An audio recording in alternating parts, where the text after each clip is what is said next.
everybody, it's me, Jill, and welcome to Jill Informed.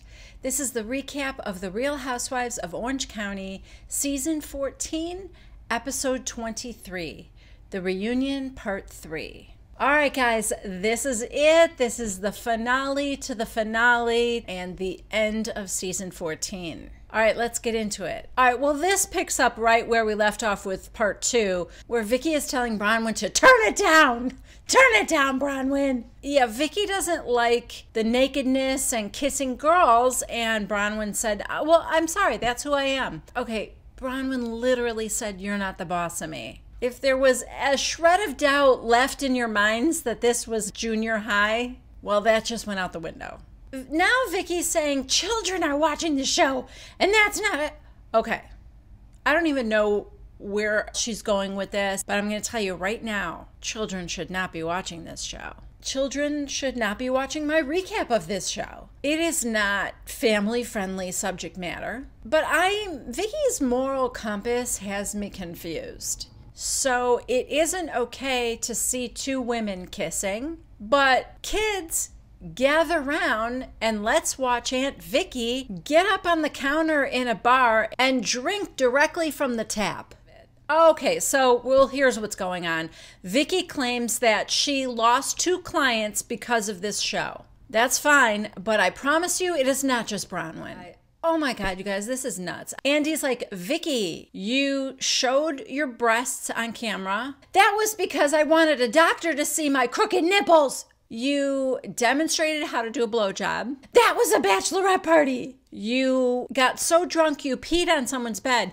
I didn't know that I peed on the bed. Okay, your comebacks don't excuse any of it. You still did it all on camera.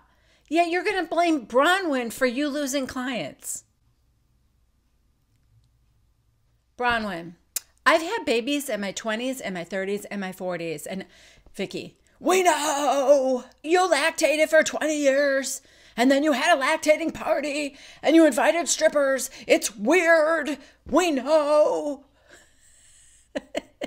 Oh, but the way you're acting right now isn't weird at all. Then she says, I'm 57 years old. I'm a grandmother and I am trying to be respected. Gotta try harder than that, sweetie. Oh, God. Vicki won't let up about this. All right, Bronwyn was saying that she has no regrets and she feels like it was courageous of her to come out and say, okay, I have my husband and I can also have girls. And Vicki thinks it's disgusting. Now, even Shannon's like, ooh, strong words, strong words.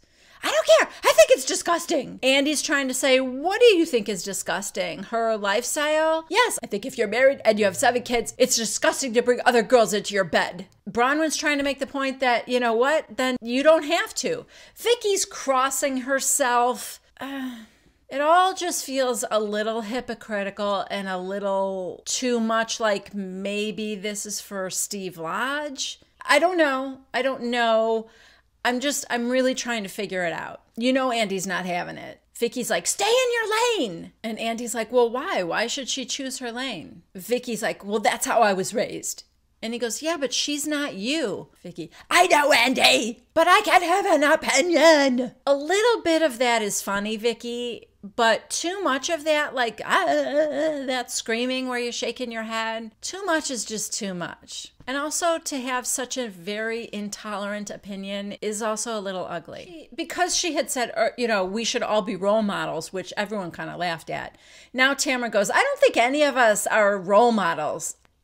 You got that right, Tamara. And someone said, well, Vicki is. Vicki's trying to be a role model. And I don't know if somebody said not in your interview to be on the show. And she goes, I wasn't interviewed. And Andy goes, yes, you were. I have the tape. Oh, my God.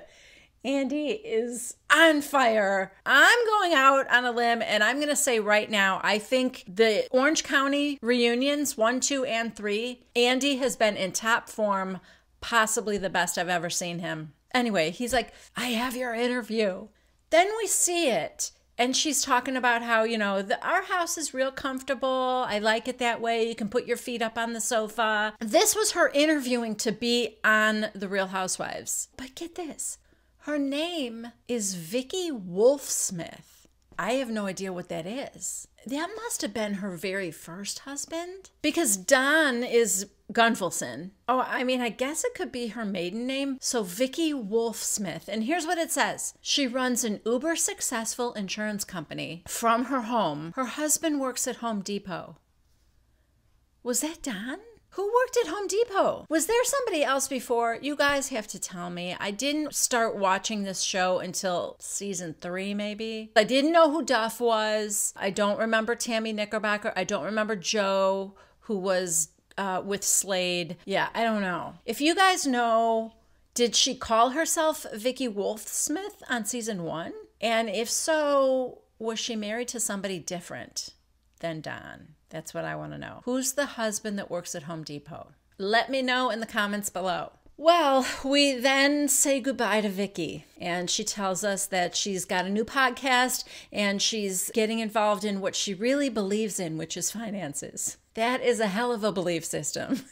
I believe in finances too. Oh, but you guys, we don't really go to a commercial. It's all the behind the scenes. Vicki is now whispering to a producer, why did they say goodbye to me? And he goes, well, for the final segment. And she's like, oh, yeah, I get it. Like a little lap dog.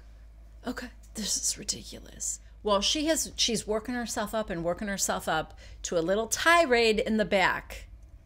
She's in the hall. Cameras are on her, of course.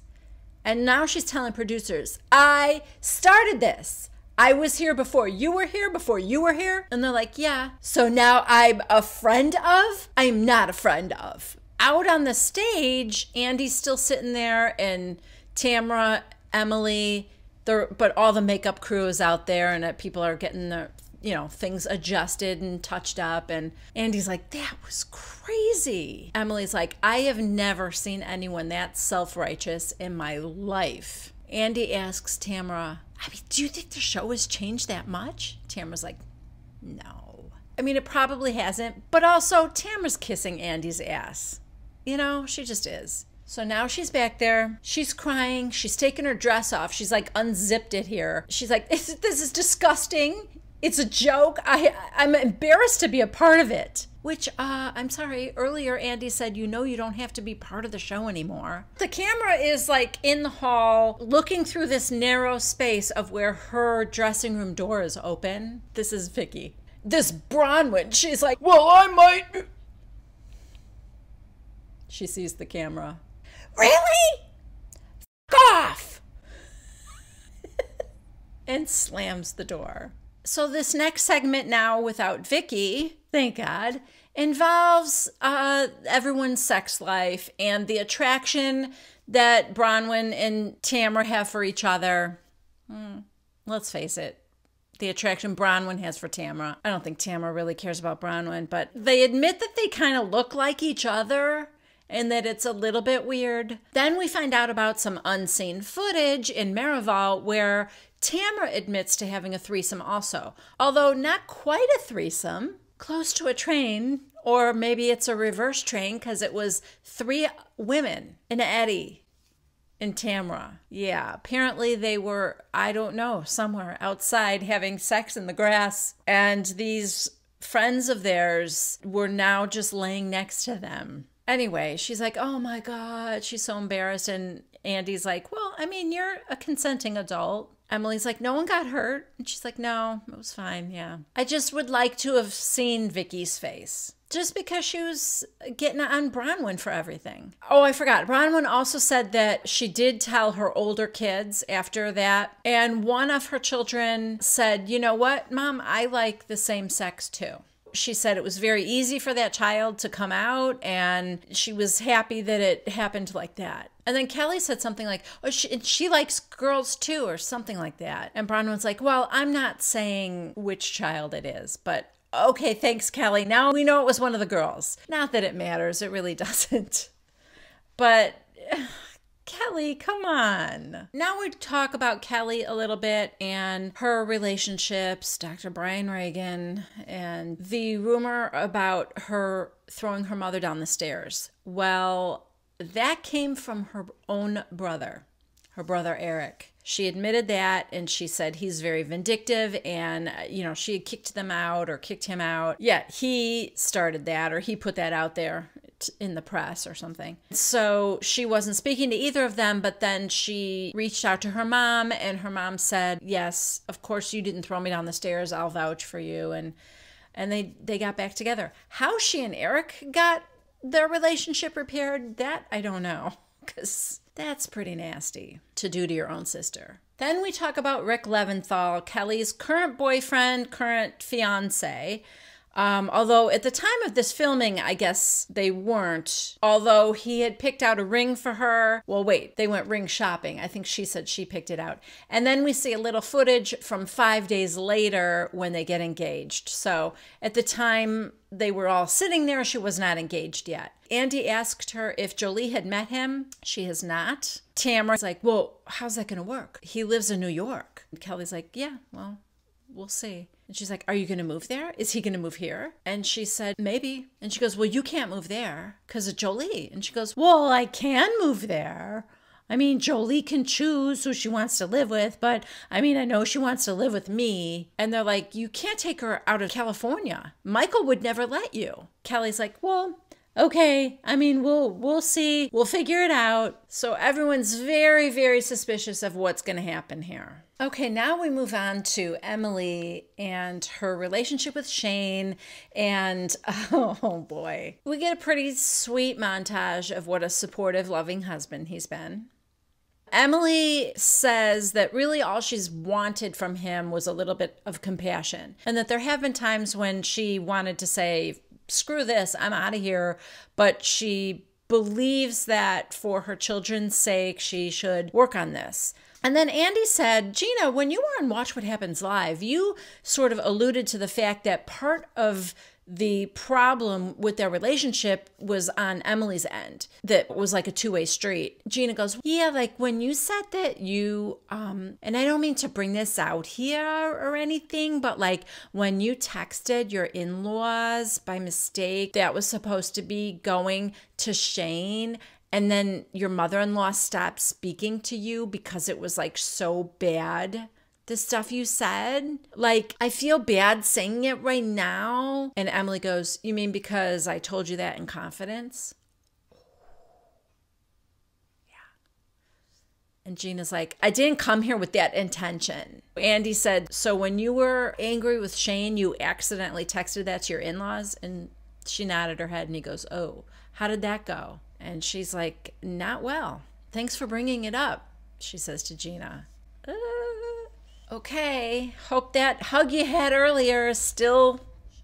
Next, we talk about body image a little bit with Emily and how she was embracing her curves. She's like, yeah, and I gained 25 pounds since last season. And I just want people, I think all women should feel confident about themselves and the way they look. I just want to promote that. I also want to be a good role model for my daughter, and I want her to see that I am happy with myself. So then Andy said, yeah, well, when you went to Tamara's gym, you were diagnosed, I don't know if I would call it diagnosed, but as being obese. And she said, yeah, and she's starting to cry, and she said that was tough. I knew I had gained weight. My jeans weren't fitting anymore. You just know, you could tell. But I hadn't been on a scale, and I didn't want to get on the scale.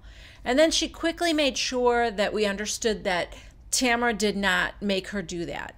She did that on her own. And she said, but I was embarrassed and I was ashamed because to do it in front of Tamara, and Tamara looks so good and her body is so great. And Tamara said, yeah, but what did I tell you? Don't be embarrassed because you're going to do something about it. If Emily is saying it wasn't Tamara's fault and all that, I guess I'm going to have to believe her. But at the time, even though I liked the words Tamara was saying at the time, I still wondered if that wasn't manipulated, that scene. In any case, Emily says it wasn't, and I'm going to believe that. So then she said that she had never weighed that much, and it was just so embarrassing. And then Shannon said, your body fat was less than mine when I was at my highest. And she said, yeah, I think Tamara told me that. She did, that good friend Tamara. So then Gina said, yeah, plus you're tall, so it's not that big of a deal, you know, like I'm chubby right now. I thought Gina looked a little bloated. She doesn't look overweight by any stretch. It's just her face looked fuller, you know? To be honest with you, my fear was that she was not taking care of herself because of stuff that was going on with stupid Matt. But in any case, she goes, yeah, I'm probably like 175 right now, but yeah, who cares? I love that she told her weight. I love it. Women do not do that. I am not brave enough to do that. But the fact that Gina did it without just barely a care, I love it. Next, Andy says that it has been a long time since we have had a husband as controversial as Shane. So we thought it was only fair to let him tell his side of the story. Welcome, Shane. And Kelly gives a little golf clap. It's so funny. And out he comes. And might I just start off by saying he's wearing a suit. He dressed for the occasion. At least I appreciate that. I don't know what he's about to say, but I'm coming into this with an open mind. And I am already praising him for wearing a suit. Like a big boy. Okay, right away, Andy tells him to have a seat next to his bride. I'm sorry. I'm not going to blame Shane for this. But he sits down on her hip that she just had the surgery on. Oh, God. I mean, I want to say he's not off to a good start. However, they barely gave him any room. Kelly's all the way at the end. And then there's a pillow between Emily and Kelly. Emily is kind of leaning on it. And I do believe she's sort of leaning off of her left hip, which is where she had the surgery. So in a way, I'm blaming Bronwyn for not moving further over to the other end of the couch. You know, it's tight as it is, but the fact that Emily needs that pillow to lean on and you're now trying to put 4 people in there, I don't think they gave him much room to sit. They really didn't. And rather than accidentally sit on top of Bronwyn, he sat on his wife that just had hip replacement surgery 10 days earlier. But, I mean, he immediately apologized, too. Why am I being so nice to him? All right, we just went to a commercial break. Things could change. Okay, what is happening here? Why?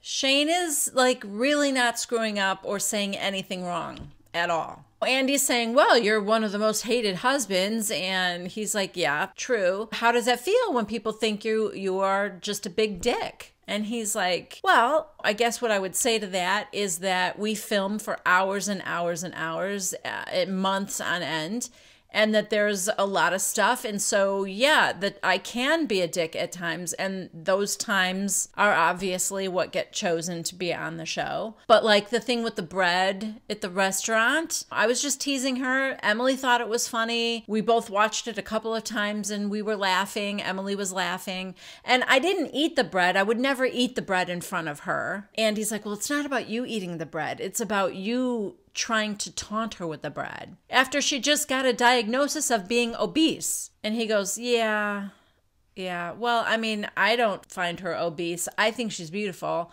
I've always told her to just kind of relax about that. I have never commented on her weight. I think she's beautiful. And Emily, I believe Emily had actually even during the season said that. Maybe when she was on Watch What Happens Live or something, that he has never made any disparaging remarks about her weight, asked her to lose weight, teased her about being overweight, nothing ever. He has never said anything like that. So there's that. But oh gosh, Shane, there was so many bad parts. You were worse than ever. I'm not sure how you're going to explain all of that with, well, yes, they just chose the times that you were that mean. I'm telling you right now that if there were a camera in our house filming my husband and I for hours and hours, for months at a time, they would not be able to parse out enough mean, snide, snarky comments that my husband makes toward me because there are none. So maybe that's the issue. You probably do have a point that maybe 90% of the time you aren't a dick to your wife. But the fact that you are enough times for Bravo to cobble together a whole season of you looking like a jerk, that's not good. Okay, I guess there's some unseen footage of them going on a double date with Sean and Bronwyn. We see it, and it's just another bad scene of Shane picking at Emily. And so Andy asks Bronwyn, how would you feel if Sean treated you that way? And she goes, oh, well, I would be devastated. And Shane goes, well, I mean, if I did it that much, then I'm sorry. So then he asks Shane, how did you feel about Emily wanting to dance for you for your 10th anniversary? And he said, well, at first I was very flattered. But then when I found out it was going to be for the cameras, it took on a different meaning for me. And I really wanted to step back from that. I wasn't comfortable. So he said, did you watch her in Vegas? And he goes, well, yeah, we watched that episode. And Andy goes, well, what did you think? And he said, she was beautiful. She looked great. I tell her that day and night. She's very beautiful. Andy asked him, well, what do you love about Emily? And Shane said, what's not to love? She's very smart and she's beautiful. She's a great mother. She helps me with my 2 older kids. And he talked about how that was a real turning point for him. The way she treated his other children and helped him become a better father even. So then Shannon said, I've only met you one other time, and that was at Eddie's birthday party last year. She's looking at Emily. I don't know if she's trying to start something with Emily or what, but Shannon said, I wish you would have shared this side of him with us earlier. Like all Emily does is complain about him or something. Did you guys catch that? Emily said, well, to be honest with you, I never felt comfortable sharing things. And Shannon's like, but that's a good thing to share. And she goes, it is. Yeah, this is, they're trying to stir something up. It's it's going too well with Shane. So now we're going to attack Emily because Tamara's in it now. And she goes, yeah, but like in your confessionals, you shared a lot, but it was always negative things, like how you weren't even sure you wanted to stay in your marriage. Thanks, Tamara. Emily just said, yeah, well, it was true. And he knows that. There was a time that I went to him and I said, hey, I think maybe we should get divorced. So Andy said, do you ladies think she plays the victim on TV? Tamara, yeah, I think a little bit. And Gina, of course, piping up too. I think you do kind of tend to do that. And I love you. Yeah, just be quiet, Gina. So now Andy said, Shane, is there a side of Emily that you think we don't see on camera that it's important for us to know in terms of your marriage?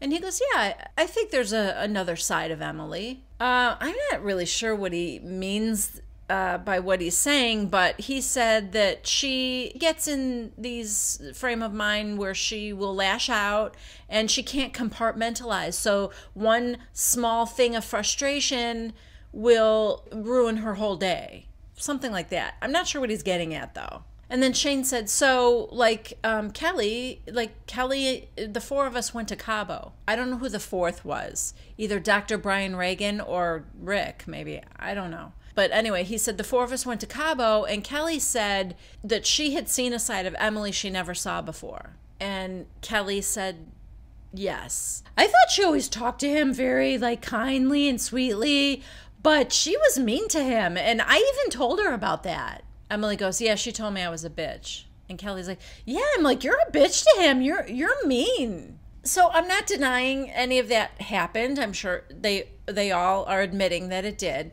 But don't you guys find it curious that Bravo would never show us that side of Emily and always show us that bad side of Shane?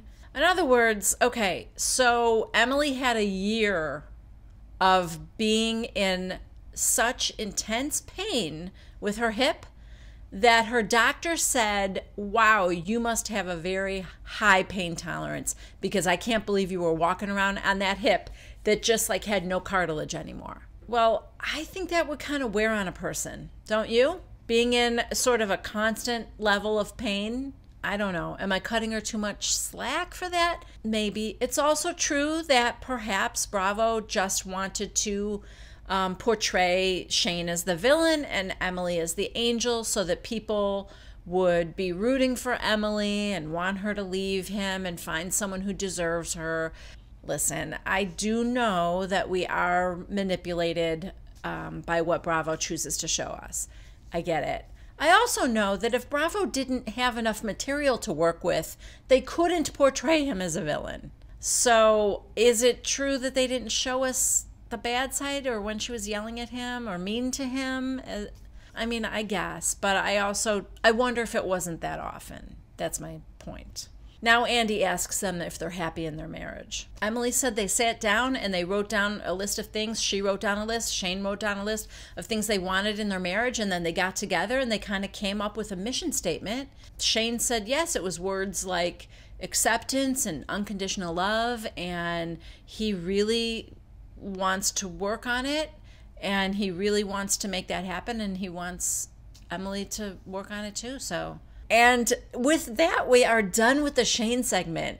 I don't think he made one misstep and changed the opinions of the other housewives. I don't know. I want Emily back next season, or at the very least, I want them on Salt Lake City. I got nothing. I can't say anything bad about anything that he said today. Listen, for Emily's sake, because I love Emily so much, I really do hope they work it out. Okay, now it's the Gina segment. It's going to be sad. She's already crying. We're seeing her package, and it's rough, you guys. Andy asks her how the kids are doing, and she said, they're doing great, Andy, and it just kind of confirms to me that getting a divorce was the right thing to do. And then we find out that she's dating a new guy, Travis, that she met through Shay, her makeup chick. Everybody there has met him and likes him. So, fingers crossed. She said even her mom and dad, they love him. Although, are they the best judges of character? I don't know. But I'm hopeful for her. Then Andy brings up a month after filming, it was reported that Matt was brought up on charges of domestic violence. And he also said, it's important to point out that Matt is denying all charges. So he asks Gina, what can you tell us about that? So Gina says that day they had a fight and it was bad, and she asked him to leave. Then they were supposed to go out that evening to a friend's birthday party. And Matt was all, I'm so sorry. And she said, I was just like, fine, even though I knew that was probably a bad decision. But we actually had a great night. They were Ubering home from this party. And she says he got angry over something. She doesn't even know what. And the Uber driver pulled over and kicked him out. And Gina's like, okay, great, I'm just going to go home. And then, side note, have you guys ever been kicked out of an Uber? Like, I just feel like it must have really been bad. Anyway, he calls her and says, I can't get another Uber. I guess he said, you're in my Uber. And she's like, okay. So they were almost at the house. She goes in and she said, I just went upstairs and I went to bed thinking he's just going to get another Uber. Although that didn't make sense because he called her and said he couldn't. Anyway, apparently his phone died.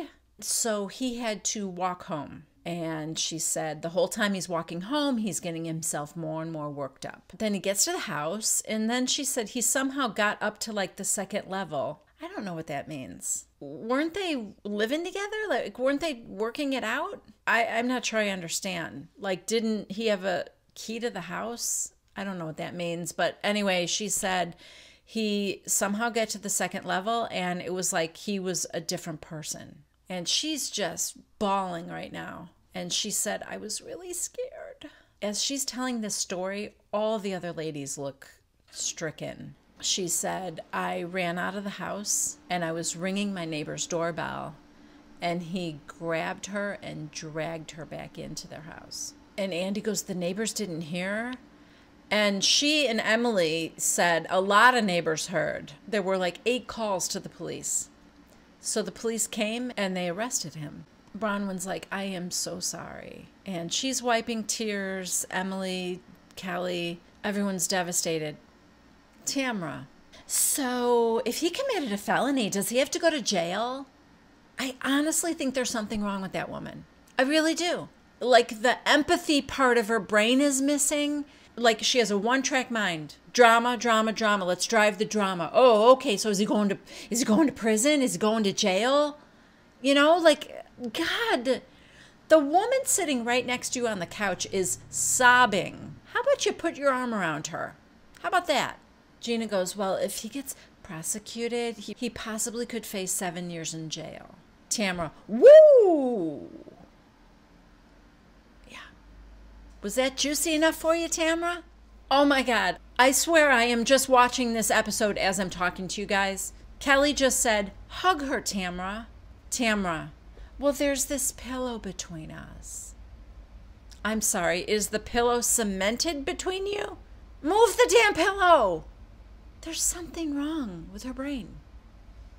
Then Andy asked Emily what she thought when she first heard. Emily's kind of crying too, and she said, I was devastated for her. I felt so bad for her. And then she asked, did Matt ever apologize? Gina said he did. The next day, he sent her flowers.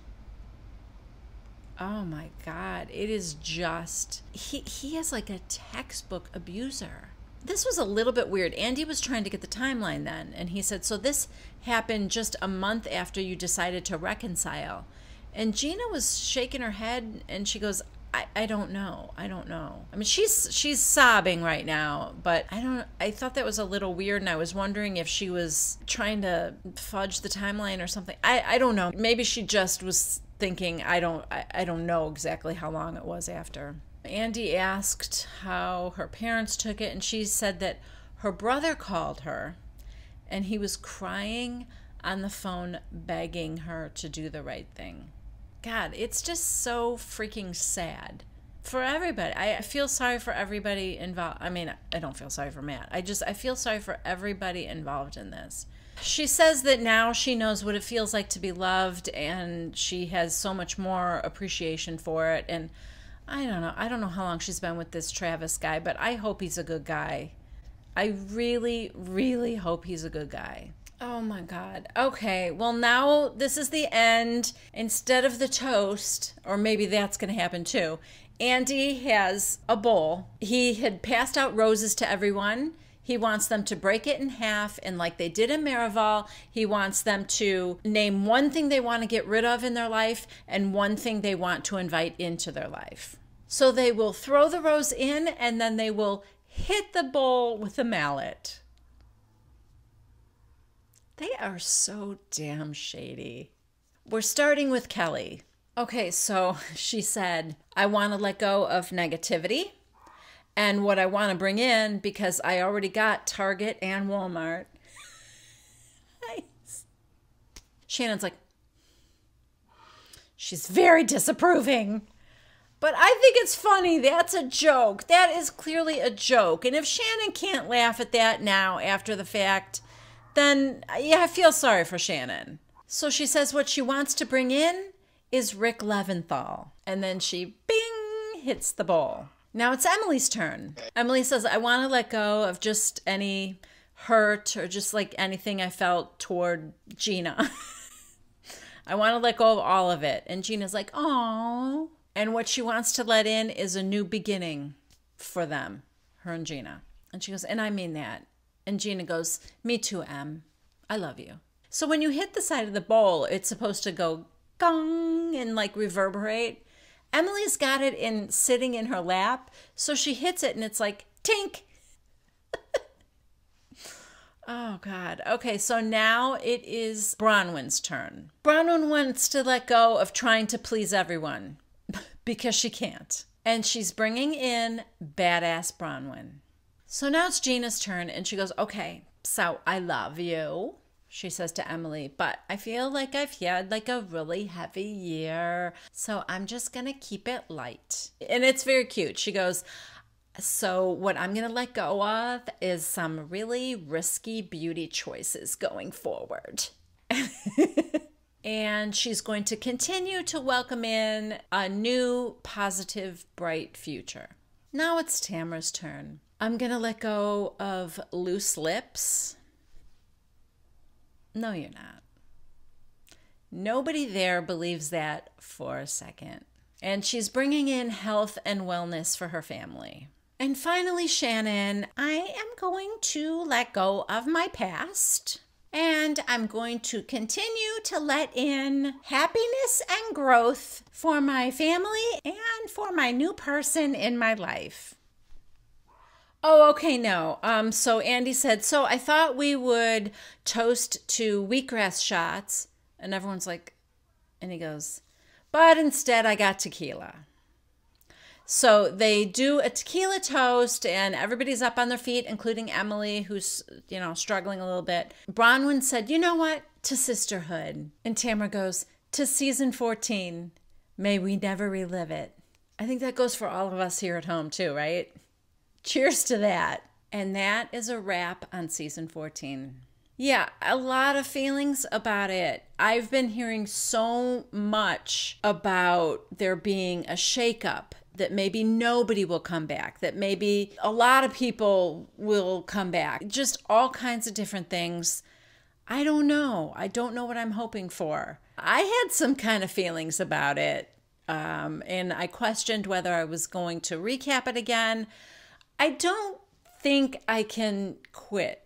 I think I'm going to be just too curious to see how the next season turns out. I'm starting to feel like if a show has more than one bad season in a row, and by the way, I don't think this was a totally bad season. It's just that this season had some really, really low points, and it was tough to recap. Having said that, though, I really do think I'm going to have to give it another try. We'll see. If next season is like this or worse, then I'm probably going to drop it. But I just can't quit it yet. All right, guys. Thank you so much. I love you guys. Your comments, your feedback is very, very important to me. I would not want to do it without you.